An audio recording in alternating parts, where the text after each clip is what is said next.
வணக்கம் தமிழ் குரல். நான் உங்கள் பானு. வருகிற ஜூன் 8ஆம் தேதி திமுக காங்கிரஸ் நடத்தக்கூடிய இந்த கூட்டத்தில் அது பங்கேற்காது. அவங்க ரொம்ப தெளிவாக சொல்றாங்க, இந்தியா கூட்டணியில நாங்கள் பங்கேற்க மாட்டோம். அதை இந்தியா கூட்டணி நடத்துகிற கூட்டத்தில் நாங்கள் பங்கேற்க மாட்டோம் சொல்ல.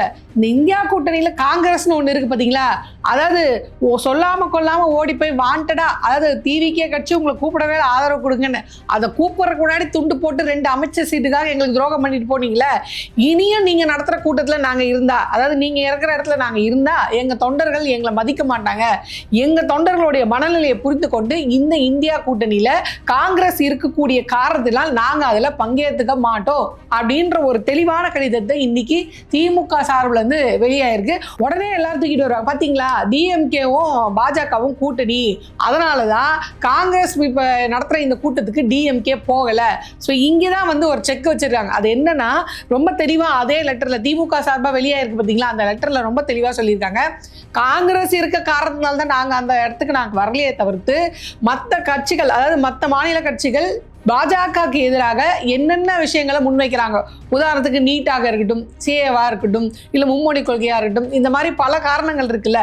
இப்போ ஒரே நாடு ஒரே தேர்தல் கொண்டு வர போறாங்க சொல்றாங்க, இந்த மாதிரியான பிரச்சனைகள்லாம் இருக்குல்ல, இதற்கெல்லாம் மற்ற கட்சிகள் என்ன எதிர்ப்பு தெரிவிக்கிறாங்களோ அவங்களோட நாங்க பயணிக்கிறோம். அவங்க என்ன சொல்றாங்க அதுக்கு நாங்க அக்செப்ட் பண்றோம், அவங்களுக்கு நாங்க குரல் கொடுக்குறோம். ஆனா ஒருபோதும் காங்கிரஸோட இனி நாங்க உட்கார மாட்டோம். ஏன்னா அவ்வளோ பெரிய துரோகத்தை காங்கிரஸ் வந்து இந்த திமுகவுக்கு செஞ்சிருக்கு.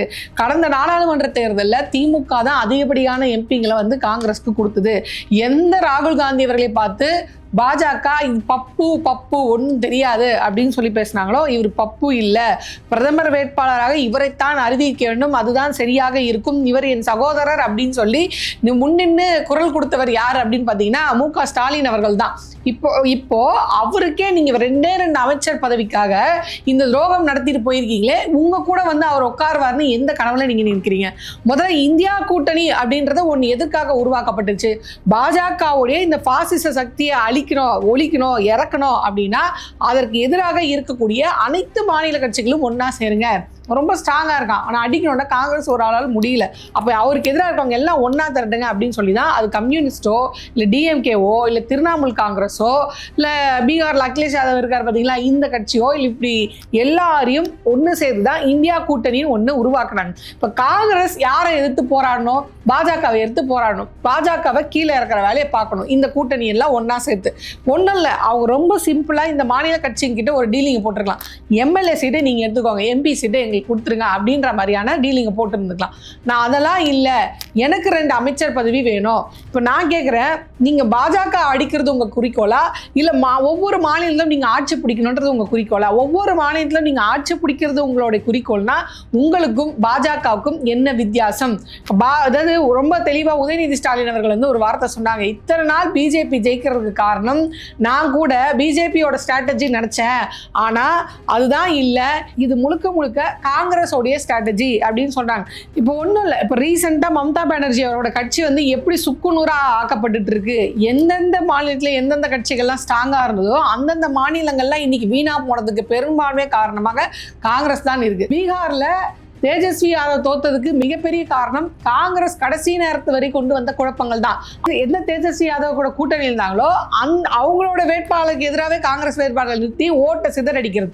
இவங்க 2 அணியா 3 அணியா போய் நின்னதன் காரணம் தான் அங்கெல்லாம் வந்து ஓட்டுகள் பிரிஞ்சு மிகப்பெரிய இதுவாச்சு, தோல்வி வந்து சந்திக்க வேண்டாச்சு. இப்போ உதாரணத்துக்கு இப்போ திரிணாமுல் காங்கிரஸை இப்போ எடுத்து போய் இப்போ மம்தா பானர்ஜியோட கட்சி எவ்வளவு தூரம் சல்லியா நொறுக்கப்படுது அப்படின்னு தெரியும். இப்போ பாஜக அங்கே ஜெயிச்சிருக்கு, எங்க வெஸ்ட் பெங்கால்ல ஜெயிச்சிருக்கு. எவ்வளவு பர்சன்டேஜ் ஜெயிச்சிருக்காங்க அப்படின்னு பாத்தீங்கன்னா 49.89%, அதாவது 197 எடுத்திருக்காங்க. இப்போ திரிணாமுல் காங்கிரஸ் எவ்வளவு எடுத்திருக்கு அப்படின்னு பாத்தீங்கன்னா 41.80%, which means 80 அப்படின்ற மாதிரி.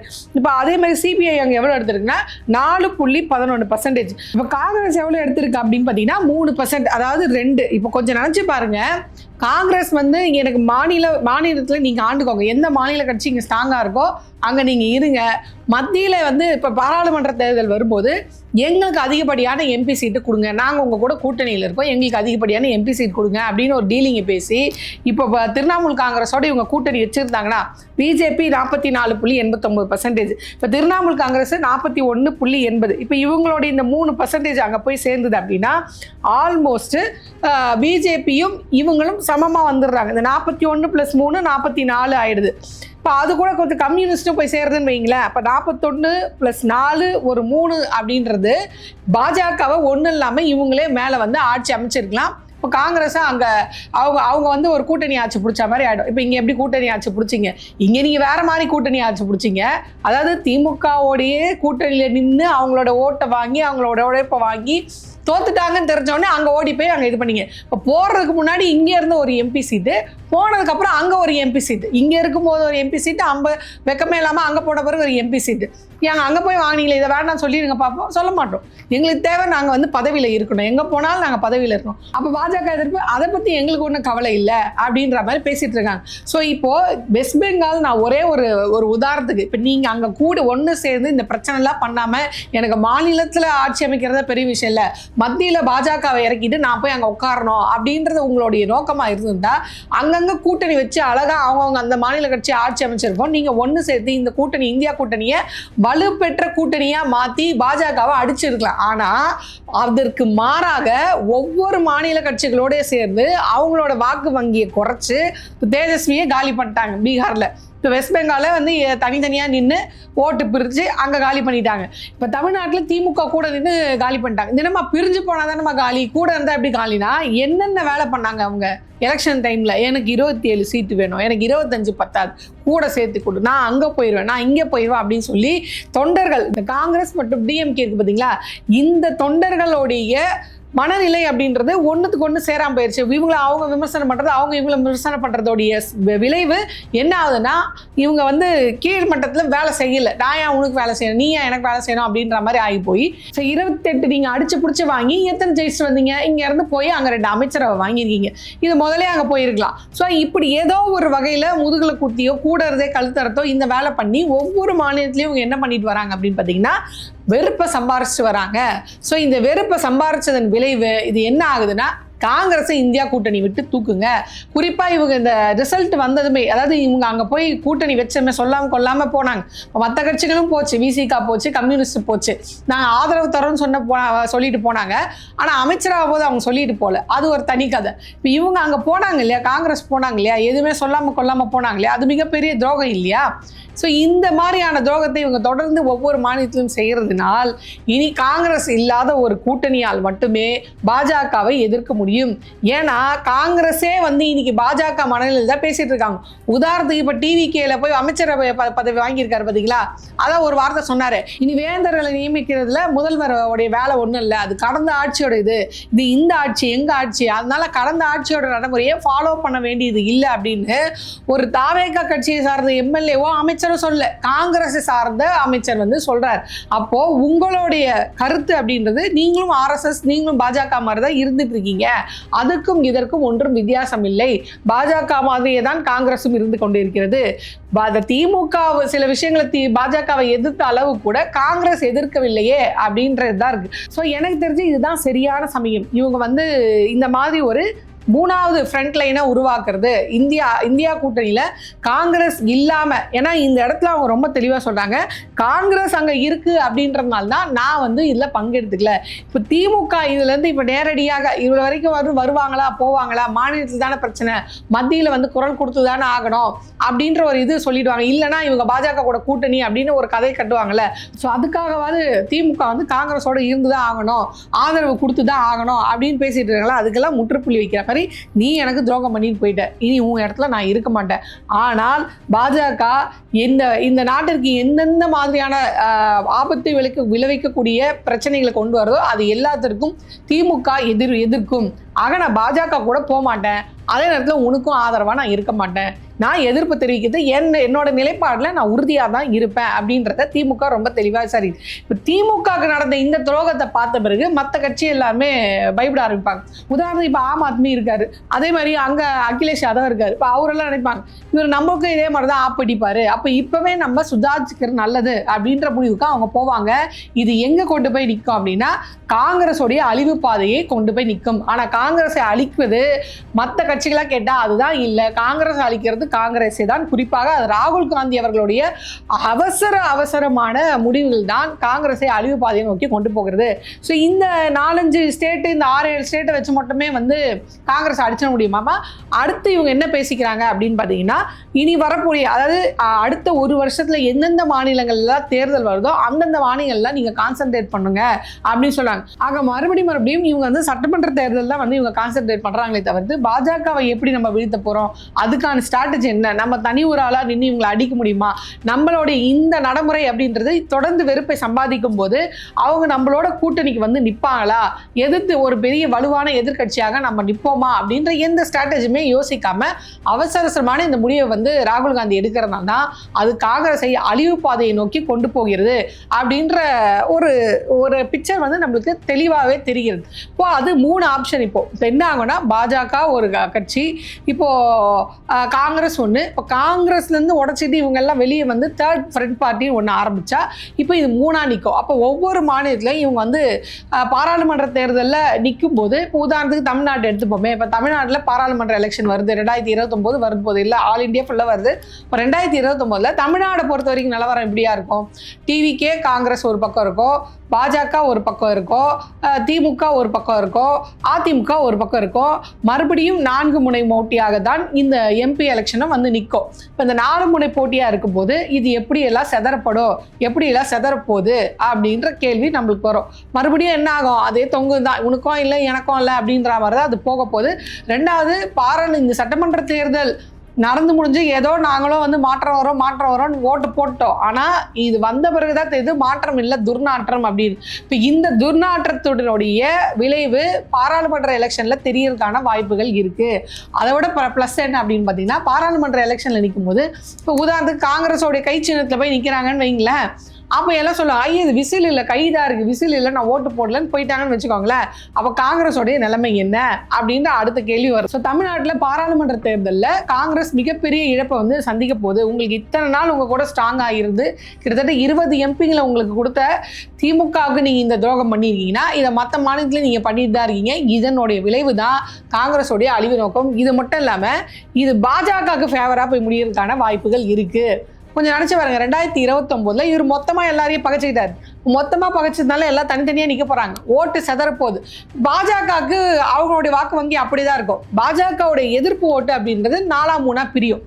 அந்த 4ஆம் 3ஆ பிரியறதுனால அவங்களுக்கு வெற்றின்றது ஈஸி ஆகிடும்.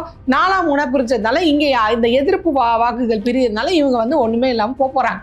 அப்போது அவங்க வந்து ஈஸியாக பாஜக தனிப்பெரும்பான்மையை வர்றதுக்கான இந்த 2/3 மெஜாரிட்டியில் இப்போ கேட்டு கெஞ்சிட்டு இருக்காங்க பார்த்தீங்களா, அந்த நிலைமையெல்லாம் இல்லாமல் அவங்க ஈஸியாக போய் அங்கே உட்காருவாங்க. இப்போ இந்த நிலைமைக்கு பாஜகவை உயர்த்தி உட்கார வைக்கிறது யார் அப்படின்னு பார்த்தீங்கன்னா காங்கிரஸ் தான். அது குறிப்பாக ராகுல் அவர்களுடைய முடிவு தான். இதனால தான் சோனியா காந்தி அவர்கள் வந்து ராகுல் அவர்களை கடுமையாக கடிந்து கொண்டதாக, முதிர்ச்சி இல்லாத ஒரு முடிவு இன்னைக்கு காங்கிரஸோடைய அழிவை நோக்கி போயிட்டு இருக்கு.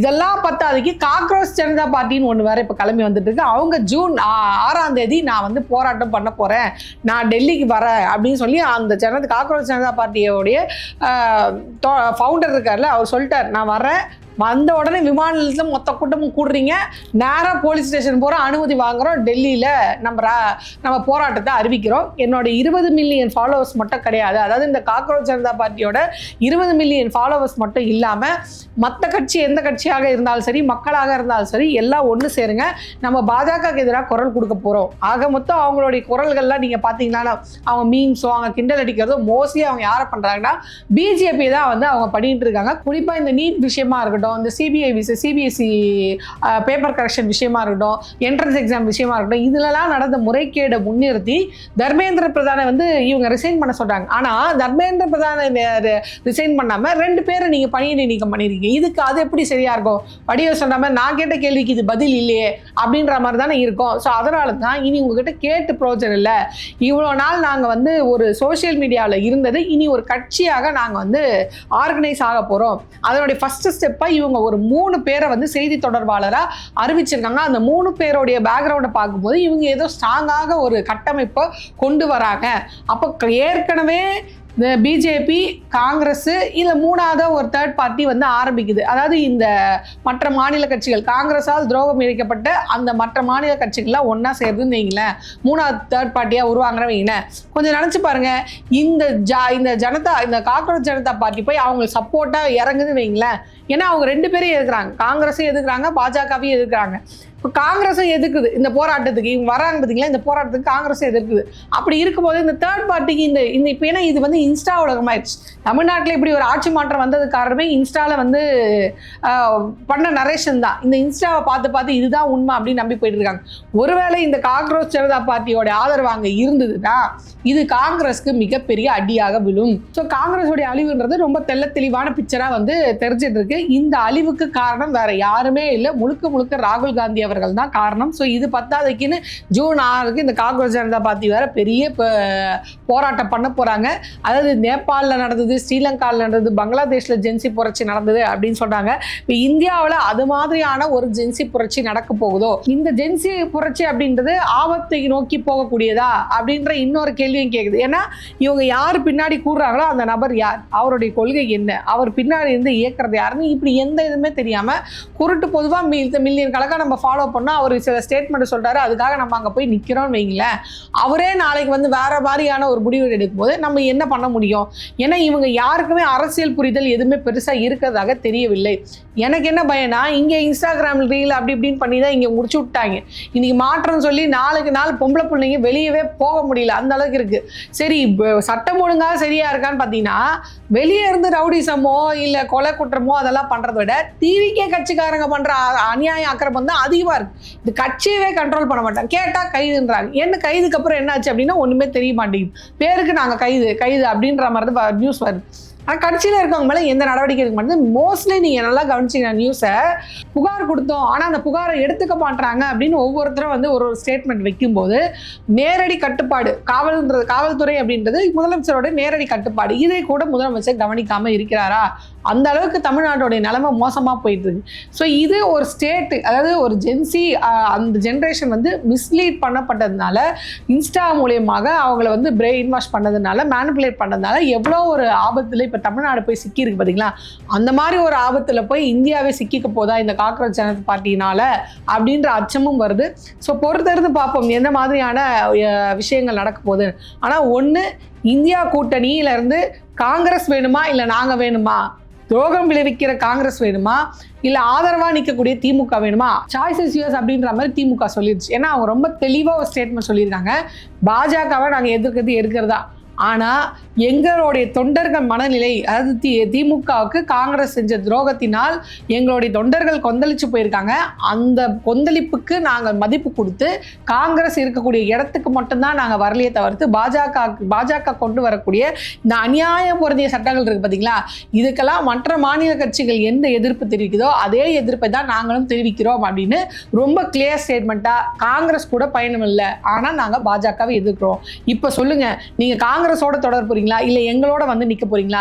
இன்னைக்கு எங்களுக்கு நடந்த துரோகம் நாளைக்கு உங்களுக்கும் நடக்கலாம். ஆக காங்கிரஸ் என்பது மண்குதிரையை நம்பி நீங்கள் ஆற்றுல இறங்குற கதை தான்.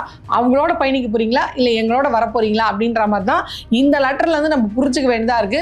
பொறுத்திருந்து பார்ப்போம். அந்த மூன்றாவது கூட்டணி, அந்த மூன்றாவது தேர்ட் ஃப்ரண்ட் அப்படின்றது உருவாக போதா, அதற்கான சரியான சமயம் தானே? இதற்கு வந்து ஸ்டாலின் அவர்கள் எந்த அளவுக்கு முயற்சி எடுக்க போறாங்க, அந்த முயற்சி எந்த அளவுக்கு பலிக்க போகுது, தேசிய லெவலில் என்ன மாதிரி ஒரு மாற்றம் வரப்போகுது அப்படின்றத பொறுத்திருந்து பார்ப்போம்.